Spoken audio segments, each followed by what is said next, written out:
Hello बच्चों, कैसे हो आप लोग? जो कि आप सभी अच्छे होगे, बढ़िया होगे और बढ़िया से पढ़ाई कर रहे होगे। देखिए, एक और हम आज आपको वायरल सेट बताने वाले हैं। एक मैंने वायरल सेट बताया था जो कि 2019 का सेट फॉर एवाई था। ठीक है, 2019 का सेट फॉर एवाई। इसके मैंने ऑब्जेक्टिव्स और इसके जो विस्तृत उत्तरी जो प्रश्न है 2, 4, 6 नंबर वाले, इन सभी को मैंने बताया था।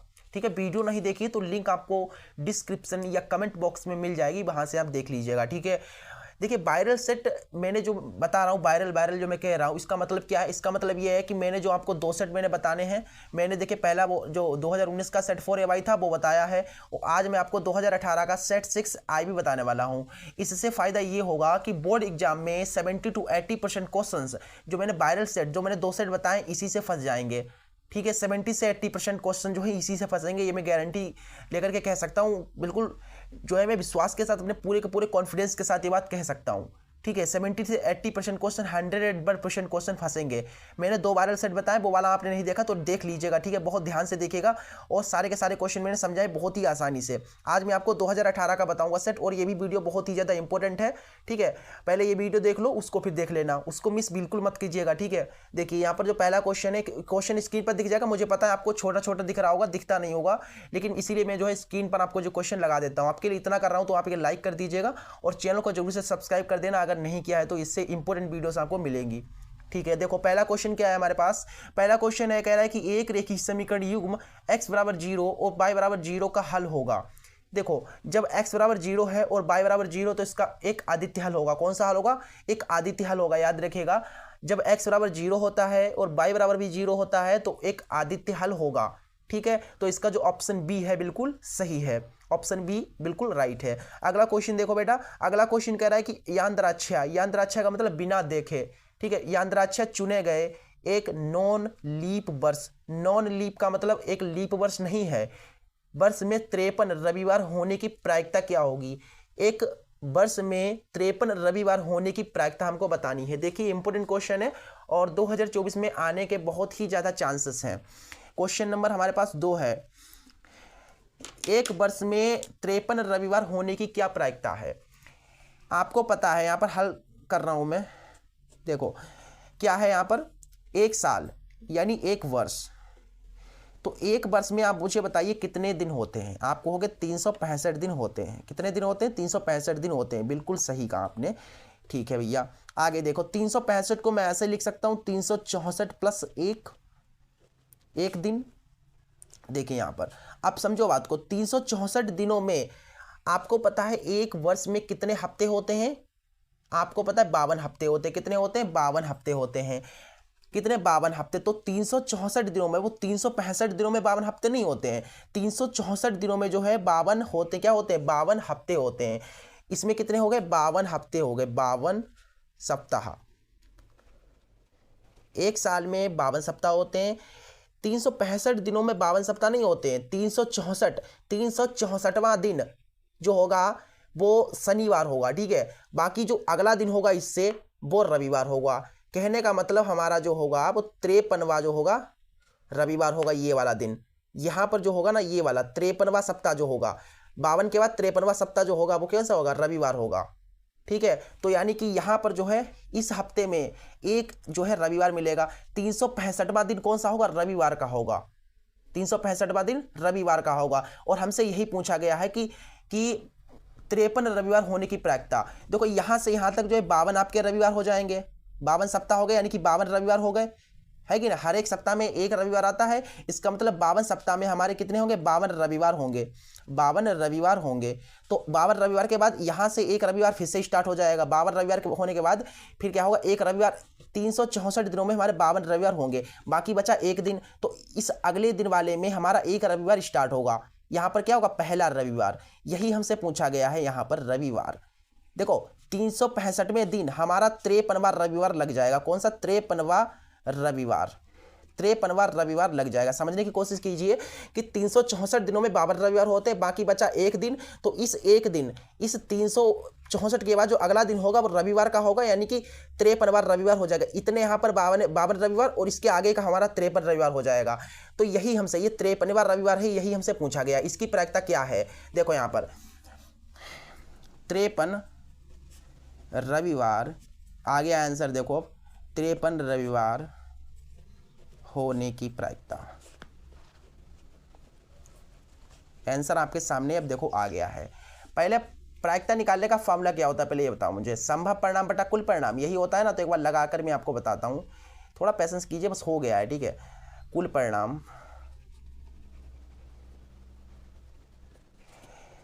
53 रविवार, यहाँ पर हमारे 52 रविवार, इस अगले हफ्ते में हमारे 53 रविवार लग गए, यानी कि एक रविवार हमारा है। संभव परिणाम कितने, एक है।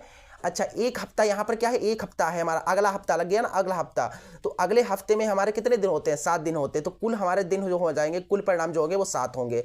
तो कहने का मतलब हमारा कि 53 रविवार होने की प्रायिकता होगी 1/7। ठीक है, समझ गए। यहां पर समझ में आया कि नहीं आया। 365 दिन होते, 365 को मैंने लिखा 364 प्लस 1, 364 में हमारे 52 सप्ताह हुए। उसके बाद जो हमारा अगला 365वां दिन हुआ होगा, उसमें हमारा रविवार होगा। कौन सा हुआ दिन, रविवार होगा। और ये 52 रविवार इधर, और इधर हमारा एक और जोड़े 53 रविवार। यही हमसे पूछा गया 53 रविवार होने की प्रायिकता। तो यहाँ पर हमारा अगला हफ्ता लग जाएगा। तो एक हफ्ते में हमसे देखो, एक होगा संभव परिणाम बटा कुल परिणाम। एक हफ्ते में 7 दिन होते तो मैंने 7 कर दिया, तो 1/7 इसकी प्रायिकता होगी। ठीक है, एक बार रिवर्स करके देख लेना अगर नहीं समझ में आया है तो। मैंने इतना प्रयास किया कि आपको समझ में आ जाए। ठीक है, क्वेश्चन नंबर इसका जो ऑप्शन ए है बिल्कुल सही है, ऑप्शन ए बिल्कुल राइट है। अगला क्वेश्चन है, बहुत इंपॉर्टेंट है, कह रहा है कि sin square theta plus 1/1 plus tan square theta का मान क्या होगा। तीसरा क्वेश्चन है, देखो क्या है यहाँ पर, sin square theta plus 1/1 plus tan square theta. Question अगर आता है आप स्किप कर सकते हैं, अगला क्वेश्चन देख सकते हैं, बाकी अगर नहीं आता तो देख लीजिए। देखो यहाँ पर इसको हल करेंगे, यहाँ से ध्यान से देखिएगा। ये साइन स्क्वायर है, इसको ऐसे ही रखना है, प्लस 1/, ये 1 है 1। टेन थीटा की जगह पर आप क्या लिख सकते हो, साइन थीटा बटा कोस थीटा। तो स्क्वायर में है तो स्क्वायर में इसको लिख दो साइन स्क्वायर थीटा बटा कोस स्क्वायर थीटा। ठीक है, अगर आपको ट्रिगोनोमेट्री के फॉर्मूला नहीं याद हैं तो याद कर लीजिएगा, मैंने एक स्पेशल वीडियो बनाया उसमें मैंने बताया है। ठीक है, जितने भी मैथ के फॉर्मूले हैं उनको मैंने बता रखा है। ट्रिगोनोमेट्री के फॉर्मूला याद होने चाहिए। ठीक है, देखो यहाँ पर क्या है, साइन स्क्वायर थीटा है, देखो इसका मान हमको निकालना है ना, इसको हल करके। चलो देखो, अब इसके बेटे कुछ तो 1 की इधर गुणा हो जाएगी तो हमारे पास हो जाएगा साइन स्क्वायर थीटा। इसकी इधर करा देंगे तो हमारे पास आ जाएगा कोस स्क्वायर थीटा बटे में। अब ये आमने सामने कर लेगा, कोस स्क्वायर थीटा की 1 से गुणा होगी तो आ जाएगा कोस स्क्वायर थीटा एकम कोस स्क्वायर थीटा। बहुत इंपॉर्टेंट सेट है। ठीक है, देखो अब देखो यहाँ पर कैसे होगा, साइन स्क्वायर थीटा प्लस, देखो ये भिन्न में है, ये भिन्न में नहीं है, तो इसका मतलब इसके बटे में 1 होगा। तो देखो सबसे नीचे वाला सबसे ऊपर गुणा करेगा, ये वाला इससे कर देगा। कोस स्क्वायर थीटा की 1 से गुणा हो जाएगी तो ऊपर हमारा हो जाएगा कोस स्क्वायर थीटा बटा, नीचे देखो नीचे हमारा पास क्या बचेगा, sine square theta plus cos square theta. कहने का मतलब जब कोस स्क्वायर थीटा है ऊपर 1 से गुणा कर लेगा तो ऊपर कोस स्क्वायर थीटा, हमारा नीचे जो है sine square theta plus cos square theta. अब देखो यहाँ पर हो गया। ठीक है, बस हो चुका है, 2 मिनट वेट कीजिए। देखो ऊपर क्या हमारा कोस स्क्वायर थीटा है, नीचे देखो इसकी जगह पर ये sine square theta plus cos square theta कितना होता है बेटा, 1 होता है। कितना होता है, 1। तो इसके स्थान पर मैं 1 लिख सकता हूँ। अब हो गया। ठीक है, देखो यहाँ पर कैसे करेंगे, साइन स्क्वायर थीटा इसके बटे में 1 है तो इससे कोई अंतर नहीं पड़ता, मतलब कोस स्क्वायर थीटा ही है। ठीक है, सबके बटे में 1 होता है तो हम इसको सिर्फ कोस स्क्वायर थीटा लिख देंगे। और देखिए यहाँ पर sine square theta plus cos square theta कितना होता है, 1 होता है। तो इसका मतलब हमारा जो इसका सॉल्यूशन, इसका हल होगा वो कितना होगा, 1 होगा। इसको मैंने हल किया तो हमारा 1 आया। तो 1 कौन से ऑप्शन में है देख लेते हैं। यहाँ पर एक ऑप्शन जो डी है बिल्कुल सही है। ठीक है, अगला क्वेश्चन देखिए, क्वेश्चन चौथा है कह रहे हैं बिंदु P 2,3 की x अक्ष से दूरी। देखो x अक्ष से दूरी हमें बताया गया है कि 5, कौन सा क्वेश्चन है, चौथा क्वेश्चन है। देखो यहाँ पर हमें 2,3 दिया गया है, ये P बिंदु है। हमें यहाँ से बोला गया x अक्ष से दूरी, कहाँ से, x अक्ष से दूरी। देखो बेटा अगर x अक्ष से दूरी पूछी है तो समझ जाओ y वाला उत्तर होगा। ये देखो ये वाला है x में है, ये x निर्देशांक है, ये y निर्देशांक है। हमसे बोला गया x अक्ष से दूरी, तो x अक्ष से दूरी पूछ गई, इसका मतलब y हमारा उत्तर है। तो दूरी कितनी होगी, 3 होगी, दूरी बराबर 3। अगर यहाँ पर y अक्ष से दूरी पूछा तो समझ जाओ x वाला उत्तर होगा। ध्यान से देखिएगा, अगर x अक्ष से दूरी पूछी तो y वाला उत्तर है, और y अक्ष से दूरी पूछी तो x वाला उत्तर है। ठीक है, तो हमारा उत्तर जो होगा, हमसे बोली गई x अक्ष से, यानी कि y बराबर जो है y उत्तर है हमारा 3 जो है, दूरी जो होगी वो 3 होगी। ठीक है, चलिए तो 3 कहाँ है, इसका ऑप्शन जो बी है बिल्कुल सही है। अगला क्वेश्चन है, कह रहा है कि त्रिज्या r और कोण थीटा वाले वृत्त की त्रिज्य खंड की चाप की लंबाई कितनी होगी। त्रिज्य खंड, चलो देखो यहाँ पर, देखो यहाँ पर क्या है पहले एक वृत्त है। ठीक है, वृत्त की त्रिज्या r है। देखो त्रिज्यखंड सबसे पहले बना लो। देखो यहाँ पर क्या है, ये आर है त्रिज्या, थीटा कोण है, तो चाप की लंबाई पूछी गई आपसे क्या होगी। देखो चाप की लंबाई त्रिज्यखंड के चाप की लंबाई, यहाँ पर ये जो है ना बेटा ये वाला है, देखो यहाँ से ये जो है ये चाप है, ठीक है, क्या है ये चाप है, तो इसकी लंबाई अगर आपको निकालनी है तो फॉर्मूला क्या लगता है बताइए, थीटा बटा 360 गुणा 2 पाई आर, ये फॉर्मूला लगाते हैं हम चाप की लंबाई निकालने के लिए। अगर आपको ये चाप की लंबाई निकालनी है तो फॉर्मूला लगाना पड़ेगा थीटा बटा 360 गुणा 2 पाई आर, ठीक है। तो देखते कौन सा ऑप्शन सही है। इसका जो ऑप्शन है ऑप्शन डी बिल्कुल सही है, ठीक है। चलिए अगला क्वेश्चन देखिए, बिंदुओं छठा है, कह रहे बिंदुओं cos alpha comma minus sine alpha और minus cos alpha comma sine alpha के बीच की दूरी क्या होगी। बहुत ही बढ़िया क्वेश्चन है, ठीक है। देखो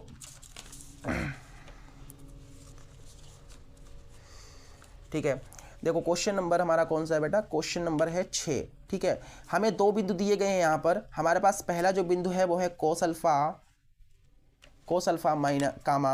माइनस का साइन अल्फा, ठीक है। हमको दूरी निकालनी है, ये पहला बिंदु है, और एक दूसरा बिंदु हमारा है माइनस का कोस अल्फा इंटू कामा साइन अल्फा, ठीक है, ये है। हमसे बोला गया यहाँ से यहाँ तक की दूरी कितनी होगी। देखो दूरी निकालने का फॉर्मूला क्या होता है, सबसे पहले देखो दूरी निकालने का फॉर्मूला अंडर रूट में होता है x2 माइनस x1 का whole square plus y2 minus y1 का होल स्क्वायर। हमें यहाँ से यहाँ तक की दूरी निकालनी है, तो दूरी बराबर ये फॉर्मूला लगाना पड़ेगा, देख लो, ठीक है। अब देखो ये कहाँ से मिलेंगे, x1 x2 y1 y2, ये कहाँ से मिलेंगे, यहाँ से मिलेंगे। देखो पहला वाला x1, दूसरा वाला y1, x1 y1 x2 y2 ऐसे, ठीक है। अब देखो यहाँ पर इसमें मार रखो और आंसर आ जाएगा आपका। x2 कितना है हमारे पास x2 माइनस कोस अल्फा है।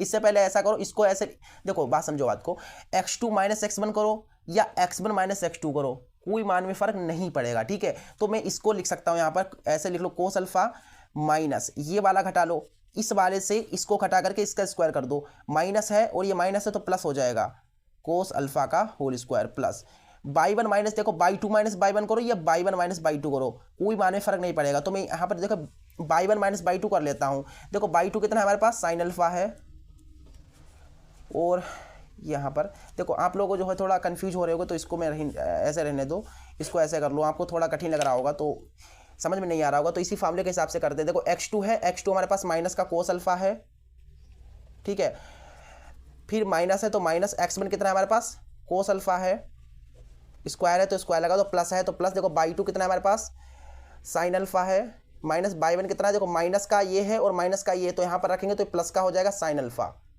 ठीक है।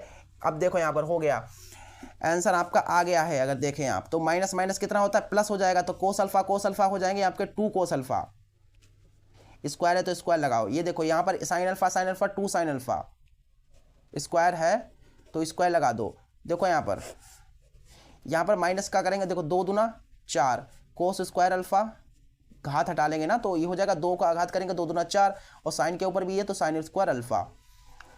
अब देखो यहाँ से 4 है 4 को जब आप बाहर निकालोगे तो इसका वर्गमूल है, क्योंकि अंडर रूट है तो 4 का वर्गमूल बाहर निकलेगा तो 2 होगा, ठीक है। और अंडर रूट हमारे पास बचेगा, देखो sine square alpha plus cos square alpha, ये बचेगा, ठीक है। यही हमारा जो होगा आंसर होगा, यही हमारी दूरी होगी।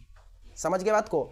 बाकी आप आगे थोड़ा और सिंप्लीफाई करना चाहें तो ऐसे कर सकते हैं। देखो sine square alpha plus cos square alpha कितना होता है, 1 होता है, तो ये हो जाएगा 2, ठीक है। ये 2, क्योंकि 1 का वर्गमूल, देखो 1 और इसका वर्गमूल करोगे तो 1 ही आएगा, तो 2 1 कम 2, तो दूरी हमारी आ गई 2, ठीक है।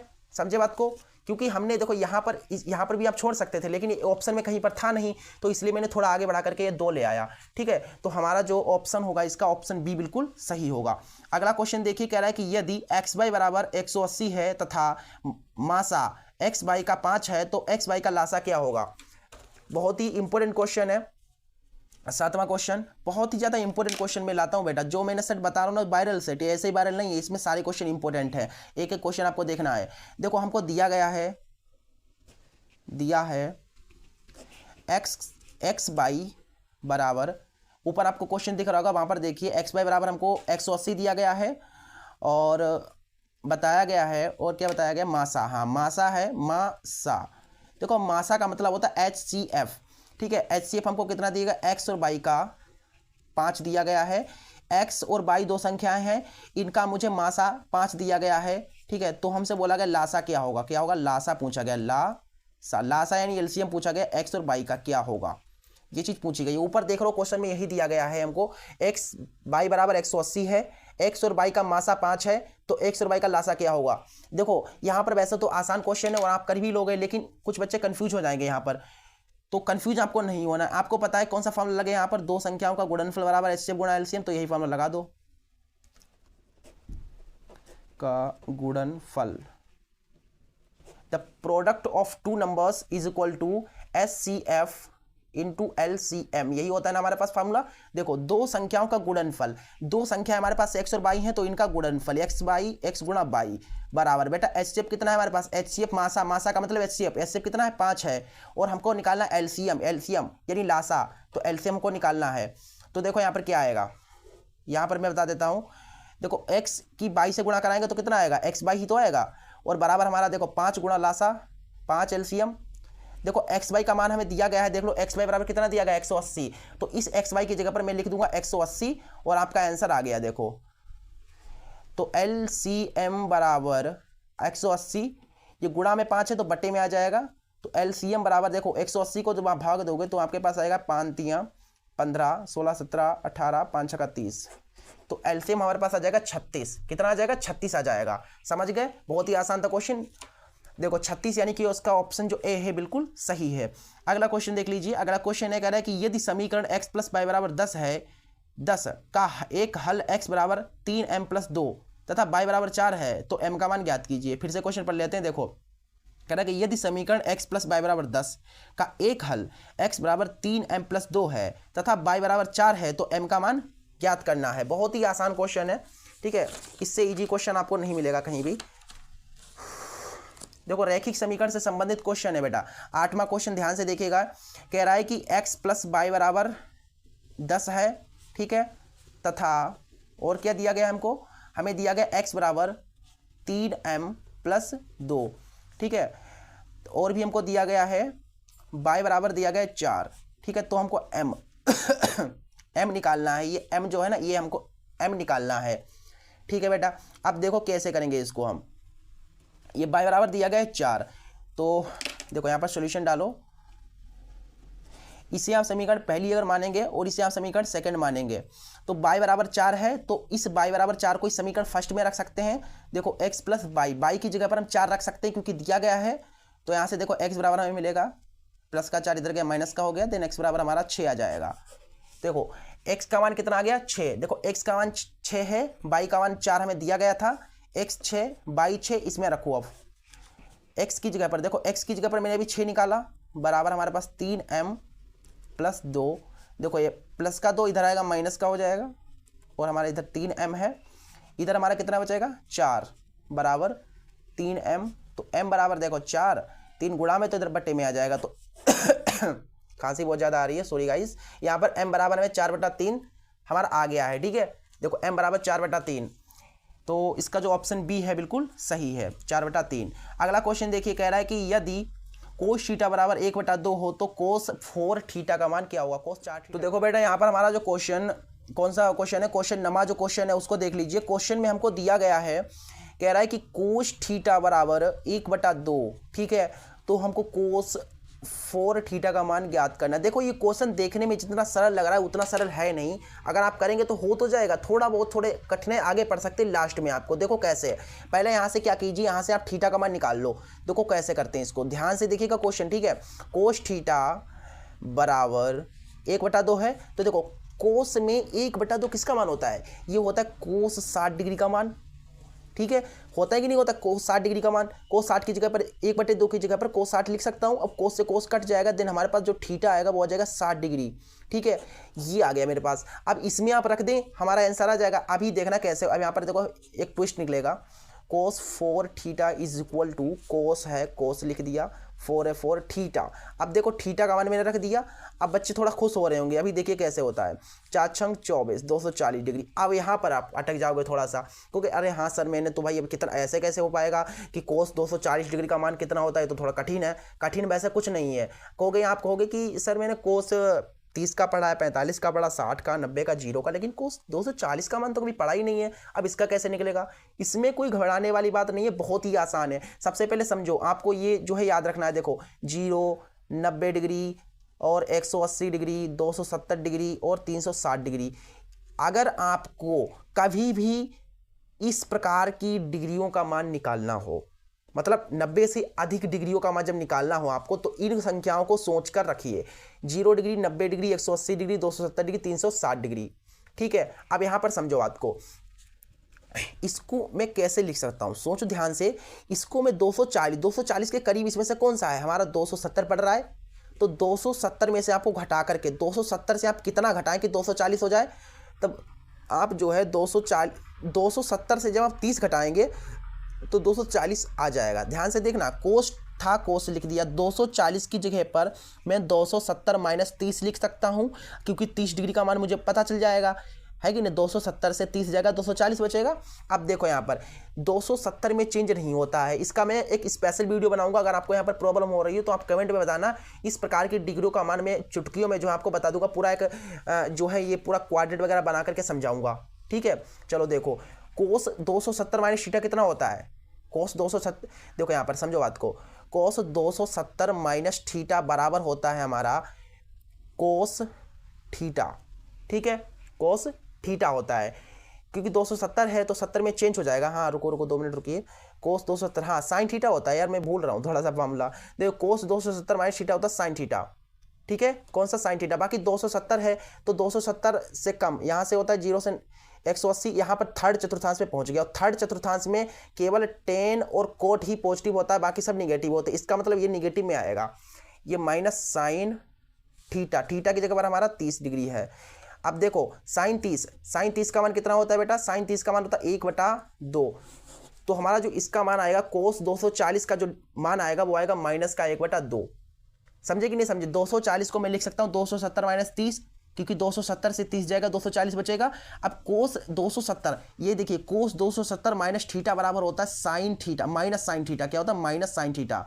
माइनस है तो माइनस, साइन है तो यहाँ पर मैंने साइन लिखा। देखो माइनस था, माइनस लिखा, साइन है तो लिखा थीटा। लेकिन यहाँ पर क्या है? थीटा 30 डिग्री है तो थीटा मैंने 30 डिग्री लिखा। साइन 30 का मान 1/2 और ये हमारा आंसर आ गया। स्पेशल वीडियो इस पर मैं जल्द ही बनाऊंगा। अगर आप लोग कमेंट करोगे तो कमेंट में बताइए कि बनानी है कि नहीं बनानी। अगर आपको आता है तो कोई बात ही नहीं है, नहीं आता तो कमेंट कीजिए। ठीक है। माइनस का 1/2, इसका ऑप्शन जो सी है बिल्कुल सही है। अगला क्वेश्चन बहुत ही अगला क्वेश्चन तो बहुत सरल है भाई, इंपॉर्टेंट क्या कहूँ, सरल है। कह रहा है कि 3 गुणा 5 गुणा 7 प्लस 7 बराबर क्या होगा? अरे यार ये देखिए क्या है, हमसे पूछा गया 3 गुणा 5 गुणा 7 प्लस 7। ये तो बहुत ही सिंपल है। सबसे पहले गुणा होती है। देखो 5 15, 15 सत्ते 105 और ये 7 यानी कि 112। कितना आएगा? 112 आएगा। इसको जब आप सोल्व करोगे तो इसको सोल्व करना बहुत ही आसान है, ये तो कर ही लोगे। ऑप्शन ए बिल्कुल सही है। अगला क्वेश्चन देखिए 11वां, कह रहा है कि यदि x बराबर a, y बराबर b समीकरण x माइनस y बराबर 2 और x प्लस y बराबर 2 के हल हैं तो a और b के मान ज्ञात कीजिए। अच्छा भाई, बहुत ही सिंपल सा क्वेश्चन और इंपॉर्टेंट क्वेश्चन है। देखो मैं जितने क्वेश्चन लाया हूँ ना बहुत ही ज़्यादा इंपॉर्टेंट है इस सेट के। देखो हमको दिया गया है x बराबर a, ठीक है, और y बराबर दिया गया है b, ठीक है, और रैखिक भी समीकरण और भी हमको कुछ दिया गया है। ऊपर देखे ध्यान से क्वेश्चन को देखिएगा। x माइनस y बराबर हमको दिया गया है 2, इसे समीकरण मान लो पहली। और भी हमको कुछ दिया गया है, x प्लस y बराबर 4 दिया गया है। ठीक है, ये क्वेश्चन स्क्रीन पर दिख रहा होगा, वहां पर देख लीजिए। x माइनस y बराबर 2, x प्लस y बराबर 4 ये दिया गया है हमें। x बराबर a और y बराबर b जो ये है इसका हल है। तो a और b के मान हमको ज्ञात करने हैं। x बराबर a और y बराबर b समीकरण x माइनस y बराबर 2, x प्लस y बराबर 4 के हल हैं तो a और b के मान निकाल लें। ये हमसे क्वेश्चन में बताया गया है। देखो कैसे करते हैं।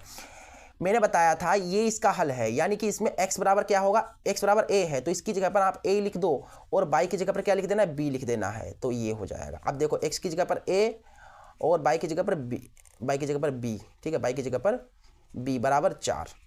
ठीक है, अब ये हमारे पास समीकरण बन गए। मान लो ये वाली ए समीकरण है, ये समीकरण बी है। अब आप इसको विलोपन विधि से हल कर सकते हो। ए और बी के मान निकालने हैं आपको, तो आप तो बहुत ही आसान हो गया। अब देखो समीकरण ए और बी को जोड़ दो या घटा दो, कुछ भी कर सकते हो आप। तो मैं जोड़ रहा हूँ, ठीक है, ये ए और बी को जोड़ूंगा तो हमें मिल जाएगा मान। देखो a माइनस बी बराबर 2 है और कितना a प्लस बी बराबर 4 है। x का मान a रख दिया, y का मान b था, जहाँ x था वहाँ पर मैंने a, जहाँ x था वहाँ पर मैंने a रखा, जहाँ y था वहाँ b रखा। ठीक है, इतनी समीकरण हमारे बन गए। अब इन्हें जोड़ रहा हूँ, आप घटा भी सकते हो। अब देखो ये चीज़ कट जाएगी, जोड़ने पर प्लस माइनस है, a कितना हो जाएगा 2a और 4 और 2 6, 2 3 6, a का मान हमारे पास आ जाएगा 3। a का मान देखो, a का मान पूछा गया तो a का मान 3 आएगा। अब b का मान देखो कब मिलेगा, इस a का मान समीकरण फर्स्ट या सेकंड किसी में भी रख सकते हो, मैं फर्स्ट में रख देता हूँ। समीकरण a में a बराबर 3 रखने पर, रखो यहाँ पर देखो a माइनस b बराबर 2, देखो a की जगह पर कितना है 3 है, माइनस b बराबर 2। सीरियसली गाइस बहुत ज़्यादा मुझे खांसी आ रही है, फिर भी आपको लोगों के लिए मैं वीडियो जो रेगुलर बनाता हूँ, और दवाई वगैरह बहुत मेडिसिन ले रहा हूँ लेकिन जा नहीं रही है खांसी। आप लोग जो कमेंट बताओ क्या जो है मैं कौन सी दवाई वगैरह लूँ, क्या घरेलू नुस्खा है उससे बताइए, मैं जो वो लूँगा, ठीक है, जिससे कि मेरी खांसी चले जाए। देखो माइनस बी बराबर हमारा 2 है, प्लस का 2 इधर, प्लस का 3 इधर आएगा, माइनस का 3 हो जाएगा, तो माइनस बी बराबर आ जाएगा देखो 2 से 3 माइनस की ज़्यादा तो माइनस का आएगा, 3 से 2 गया तो 1 बचा, माइनस माइनस कट जाएगा, तो b बराबर हमारा कितना आया बेटा 1 आएगा। a बराबर 3 आ गया, b बराबर 1 आ गया। ठीक है, ये चीज़ हमको आ गई है। तो a बराबर 3 और कौन सा होगा 3 और 1, तो 3 और 1, हाँ इसका ऑप्शन जो c है बिल्कुल सही है। अगला क्वेश्चन देखिए, कह रहा है कि द्विघात समीकरण के मूल होते हैं, द्विघात समीकरण के मूल कितने होते हैं। देखो जितनी घात होगी उतने ही मूल होंगे, उतने ही शून्यक होंगे। घात कितनी है, द्वि है, तो इसका मतलब इसके मूल, इसके शून्यक 2 होंगे, याद रखिएगा। तो इसका ऑप्शन बी बिल्कुल सही है। जितनी घात उतने मूल, जितनी अधिकतम घात उतने शून्यक उतने मूल। अगर त्रिघात होता तो 3 शून्यक होते, 3 मूल होते। ठीक है, अगर एक घात रेखिक होता तो 1 ही मूल निकलता। समझ रहे हो नहीं समझ रहे हो, जितनी घात होगी उतने ही मूल होंगे। तो द्विघात था तो इसका मतलब बी ऑप्शन 2 सही होगा। ठीक है, चलो अगला देखिए 13वां। अगला क्वेश्चन है, कह रहा है कि x अक्ष से बिंदु -3,4 की दूरी होगी। अभी मैंने बताया था आपको ये वाला क्वेश्चन इस तरीके का, तो मैंने बताया था कि अगर x अक्ष से पूछी जाए तो y वाला उत्तर है, तो इसका मतलब हमारा जो -4 है बिल्कुल सही है। तो इसमें -4, हाँ ये वाला प्लस का 4 इन्होंने लिख दिया, माइनस का 4 होना चाहिए था, तो ऑप्शन सी बिल्कुल सही होगा। ठीक है, देखो x अक्ष से पूछेगी तो y वाला उत्तर है हमारा, -4 सही है। अगला क्वेश्चन है, कह रहा है कि यदि त्रिभुज ABC समरूप है त्रिभुज DEF तो AB/DE बराबर क्या होगा। देखो ये क्वेश्चन बहुत ही इजी है और बहुत ही सरल है, क्या बताऊं आपको, और इम्पोर्टेंट भी, बहुत ज़्यादा इंपॉर्टेंट क्वेश्चन है। जो क्वेश्चन इजी होते हैं स्पेशली देखो यहाँ पर क्वेश्चन ऐसे रखे हुए हैं कि आपका माइंड बिल्कुल घूम जाएगा। इन क्वेश्चन को देख करके आपका माइंड बिल्कुल इधर उधर हो जाएगा, देखना ऐसे क्वेश्चन इन्होंने रखे हैं। देखो त्रिभुज ABC क्या है, समरूप है त्रिभुज DEF, तो ठीक है AB/DE बराबर क्या होगा, ये पूछा गया है। अरे बहुत ही आसान है, ये दोनों त्रिभुज कैसे हैं, समरूप है, इसका मतलब इनकी संगत भुजाओं का अनुपात बराबर होगा। तो संगत भुजा हमारी AB/DE, इसलिए AB/DE बराबर AB/DE। अब BC को BC/EF बराबर, अब शुरू वाला लास्ट वाला ले लो AC/DF। समझ रहे हो नहीं समझ रहे हो, तो ये चीज़ है पूरी की पूरी, ये हमका हमारे पास निकल के आई। हमें दिया गया था AB/DE, तो AB/DE बराबर ये होगा BC/EF या AC/DF। देख लेते हैं ये वाला ऑप्शन है सही या ये वाला भी हो सकता है, ये वाला भी हो सकता है। AB/DE 2 बराबर है, ठीक है, तो ये और ये इसमें से देखते हैं कौन सा ऑप्शन है सही। तो AB क्या है, BC/EF है, तो BC/EF, हाँ इसका जो ऑप्शन सी है बिल्कुल सही है, क्योंकि ये वाला जो ऑप्शन है AC/DF कहीं पर नहीं दिया गया है, यहाँ पर AC/DF नहीं दिया गया, तो इसका मतलब हमारा ऑप्शन जो सी है बिल्कुल सही होगा। अगला क्वेश्चन है, कह रहा है कि एक वृत्त और वर्ग का परिमाप बराबर है तो इनके क्षेत्रफलों का अनुपात क्या होगा। देखो ऐसे क्वेश्चन आ रहे हैं, अब आप खुद देख लीजिए कितने इंपॉर्टेंट क्वेश्चन है। अब हर एक क्वेश्चन इंपॉर्टेंट है। देखो बोला गया है कि वृत्त और वर्ग का परिमाप बराबर है, कहने का मतलब प्रश्नानुसार वृत्त का परिमाप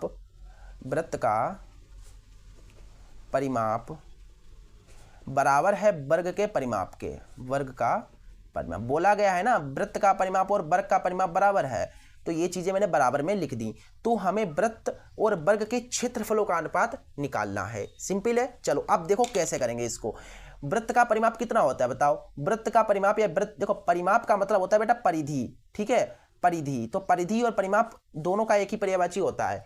परिधि बोलो या परिमाप बोलो। देखो वृत्त की परिधि कितनी होती है 2πr।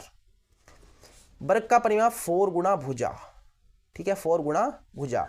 देखो ये कट जाएगा 2 दूना 4, तो कहने का मतलब हमारे पास जो r यहां पर से r बराबर 2 गुणा हमारे पास आ गई भुजा बटा ये पाई जो है, देखो गुणा में तो बटे में आ गया।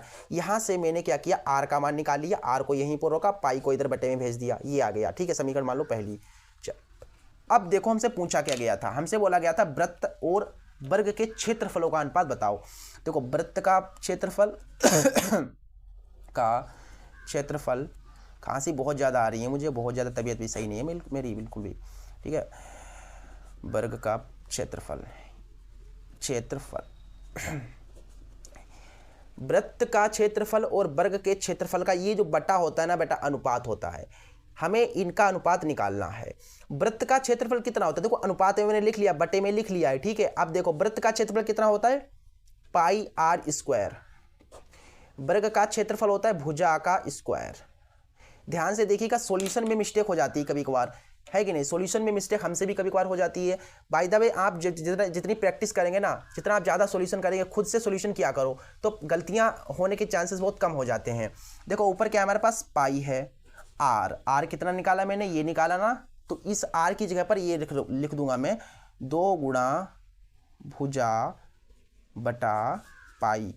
देखो स्क्वायर है तो इसके ऊपर मुझे जो है स्क्वायर लगाना पड़ेगा। नीचे हमारे पास है भुजा का स्क्वायर।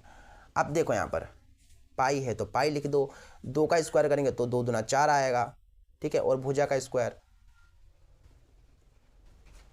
बटा हमारे पास देखो स्क्वायर पाई पर भी है तो पाई का स्क्वायर, नीचे हमारे पास क्या है, भुजा का स्क्वायर, ठीक है। अब देखो ये 2 पाई है, एक कट जाएगा, ठीक है, और ये जो है ये भी कट जाएगा, भुजा का स्क्वायर से भुजा का स्क्वायर कट जाएगा, तो 4 बटा पाई आएगा हमारे पास। कितना आएगा, 4 बटा पाई आएगा। अब देखो ये हमें ऑप्शन में नहीं दिया गया, तो पाई का मान मुझे रखना पड़ेगा 22 बटा 7। अब 7 ऊपर गुणा कर लेगा, तो 7 दूना कितना हो गया, 14 बटा 22। 7 दूना, अरे नहीं यार, 7 चौक 28, 7 चौक 28, ये आएगा 28 बटा 22। देखो 2 ही कम 2, 2 चौक 8, 2 ही कम 2, 2 ही कम 2, यानी कि हमारे पास आ गया 14:11। ये हमारा जो होगा आंसर होगा। समझ रहे हो नहीं समझ रहे हो। 7 चौक 28 बटे 22, 2 से काट दिया, 2 ही कम 2, 2 चौक 8, 2 ही कम 2, 2 ही कम 2, 14 कितना आएगा, 14 बटा 11 आएगा। तो 14 बटे की जगह पर अनुपात लगा दिया और 11, ठीक है, ये हमारा जो होगा आंसर होगा, ठीक है, 14:11। वृत्त का क्षेत्रफल और वर्ग के क्षेत्रफल का जो अनुपात होगा वो होगा 14:11, ठीक है। चलो अगला क्वेश्चन देखिए, 14:11 आया हमारा, तो ऑप्शन जो बी है बिल्कुल सही है। अब 16वां देख लो, कह रहा है कि निम्न में से किसी घटना के होने की प्रायिकता नहीं हो सकती। अच्छा, प्रायिकता कौन सी नहीं हो सकती, ये माइनस में जो है ये नहीं हो सकती, माइनस का 1/5। देखो प्रायिकता जो होती है ना बेटा, देखो 17वें क्वेश्चन को थोड़ा 16वें क्वेश्चन को थोड़ा डीपली देख लो। जो प्रायिकता होती है वो जो है 0 से बड़ी हो सकती है या 0 के बराबर हम ले सकते हैं। देखो प्रायिकता आपने जैसे कोई क्वेश्चन किया, आपने उसकी प्रायिकता निकाली, तो उसकी जो प्रायिकता होगी वो 0 भी हो सकती है और 0 से बड़ी भी हो सकती है, लेकिन 1 से आपकी हमेशा छोटी होगी या 1 के बराबर होगी। ये होता है प्रायिकता। प्रायिकता का मान 0 से बड़ा या उसके बराबर, 1 के बराबर या 1 से छोटा, मतलब 0 से 1 के बीच में ही प्रायिकता निकलती है। कभी भी आप कभी किसी की भी प्रायिकता निकालेंगे तो 0 से 1 के बीच में ही निकलेगी, 0 निकलेगी या 1 निकलेगी या इसके बीच में निकलेगी, ये प्रायिकता का मान होता है, ठीक है। तो देखो यहाँ पर माइनस में तो कोई आया ही नहीं, तो माइनस में जो है नहीं होगा।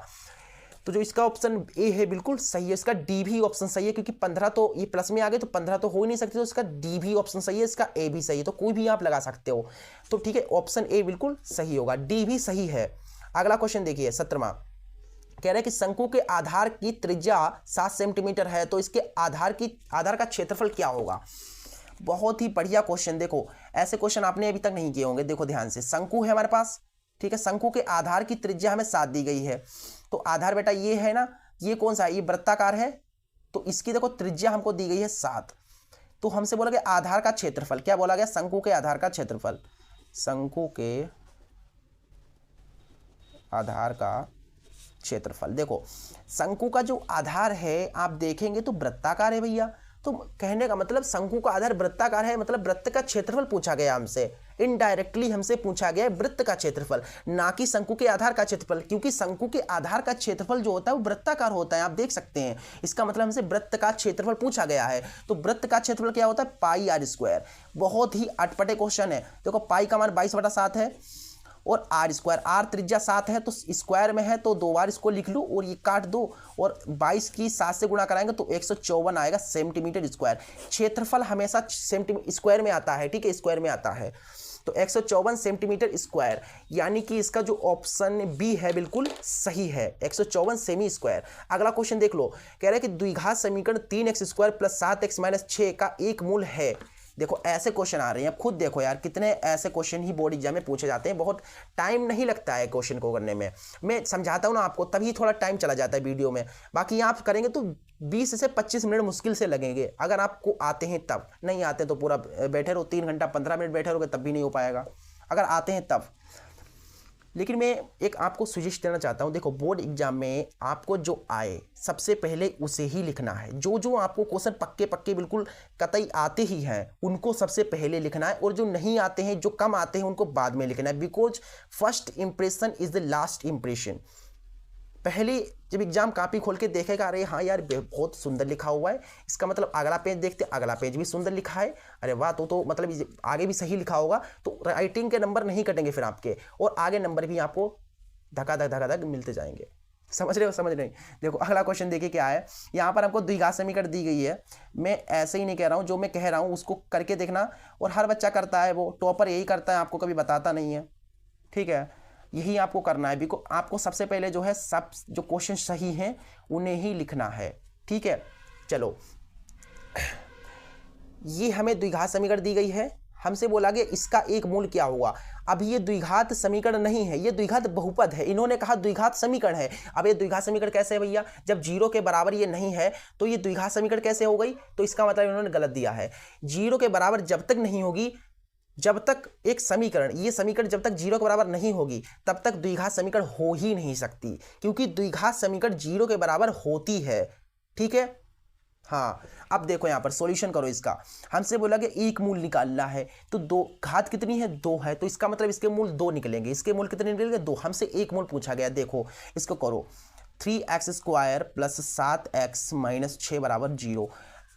3 की इधर गुणा कर लेगा, ये गुणनखंड करना आता है कि नहीं आता है, बिल्कुल आना चाहिए। देखो 3 का 18, ऐसी तो संख्याएं सोचो जिनकी गुणा करें 18 है, जिन्हें जोड़े घटाएं तो 7 आए, तो 7 दूना 7 दूना कहाँ हो जाएगा यार, हाँ 9 दूना 18, क्या हो जाएगा 9 दूना 18, 9 दूना 18, 9 में से 2 जाएंगे 7 बचेंगे, 9 की 2 से गुणा कराओगे तो 18 आएगा, ठीक है। तो संख्या हमारी 9 और 2 है।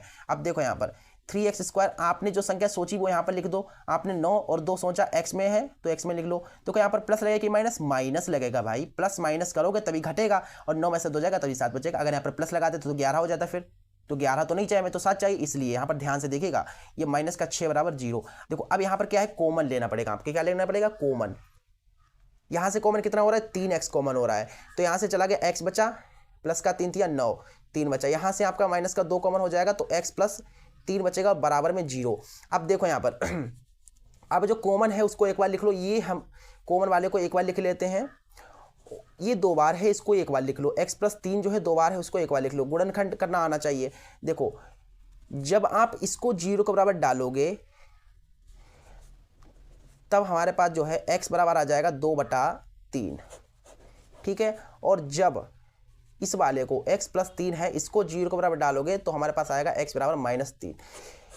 एक मूल ये है, एक मूल ये है, तो देखते हैं इसमें से कौन सा ऑप्शन में है, जो ऑप्शन में होगा वही आंसर होगा। -3 और 2/3 कहाँ है भाई, 2/3 है, पहले 2/3 भाई, 2/3 तो कहीं पर है नहीं, -3 है, तो इसका मतलब ऑप्शन ए बिल्कुल सही है। अगर 2/3 होता तो वो भी सही होता, तो आपको ये नहीं दिया जाता, -3 नहीं दिया जाता, ठीक है।